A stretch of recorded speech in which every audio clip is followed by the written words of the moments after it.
በቀጣይ የውድድር ዓመት ከየትኛውም የአውሮፓ መድረክ ውጪ የሆነው ቼልሲ በፕሪሚየር ሊጉ ጠንካራ ተፎካካሪ ሆኖ ለመቅረብ ከፍተኛ እንቅስቃሴን በማድረግ ላይ ይገኛል።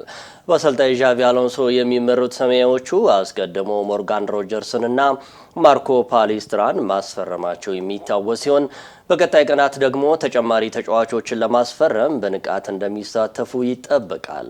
የተከላካይ ክፍላቸውን ማጠናከር በከፍተኛ ሁኔታ የሚፈልጉት አሰልጣኝ ዣቪ አሎንሶ በተለይም በፕሪሚየር ሊጉ ልምድ ያለው ተጫዋች ላይ ትኩረት አድርገዋል ተብሏል። ቼልሲ ስሙ በስፋት ከፈረንሳዩ የክሪስታል ፓላሱ ተከላካይ ማክሰን ላክርዋ ጋር እየተያዘ እንደሚገኝ በአማራጭነት ደግሞ በነፃ ወኪል የሚገኘው ባለልምዱ ተከላካይ ጆን ስቶንስን መመልከት ጀምረዋል። በተጨማሪም ሰማያዊዎቹ የኮሞን ተከላካይ ጃኮብ ራሞንን በዝውውር ራዳራቸው ውስጥ አካተዋል። በርካታ ክለቦች እየተመለከቱት የሚገኘው የ32 ዓመቱ ስቶንስ በፕሪሚየር ሊግ መቆየት የመጀመሪያ ምርጫ መሆኑም ተገልጿል።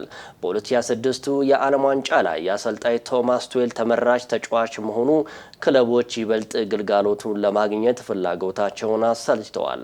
ጆን ስቶንስ ከቼልሲ በተጨማሪ ከአርሰናል ጋር ስሙ እየተያዘ የሚገኝ ሲሆን መድፈኞቹ የዊሊያም ሳሊባ ጉዳት ለመሸፈን ሲሉ እንደ አማራጭ እንደሚመለከቱትም ተገልጿል።